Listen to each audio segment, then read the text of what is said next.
काल में इसी क्षेत्र में खानाबदोश में हलचल पैदा हुई। वे मंगोलिया में रहते थे, इसलिए वे मंगोल कहलाए। वो बड़े लड़ाकू, पिपासु और बर्बर थे। वे इतनी तेजी से बढ़े कि 50 वर्षों के भीतर मंगोल तत्कालीन संपूर्ण विश्व पर छा गए। 50 वर्षों के भीतर ही विश्व पर क्या हुए? छा गए। चीन के मंगोल ने 12वीं शताब्दी से लेकर 14वीं शताब्दी तक शासन किया। पश्चिम में रूस का अधिकांश भाग उनके अधिकार में आ गए। बगदाद की खिलाफत मंगोल द्वारा नष्ट कर दिया गया। बगदाद की खिलाफत जो था वो मंगोल द्वारा नष्ट कर दिया गया।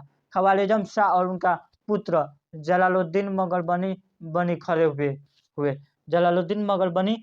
हुए। शाह तो तट की तरफ भागा, मगरबनी सिंधु नदी की तरफ। चंगेज खान पीछा करता हुआ सिंधु तक आ धमका।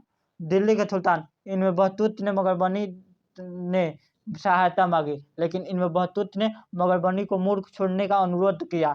लेकिन मगरबनी के खून का प्यासा चंगेज रास्ता रोके खा रहा था। चंगेज जो था वह रास्ता रोक के खा रहा था, किसकी? मगरबनी का। इसलिए वह पंजाब और सिंध में बसने की तैयारी करने लगा। तब इनमें बहतूत उनको खदेड़ने के लिए विशाल सेना ले चल पड़ा। विशाल सेना क्या किया?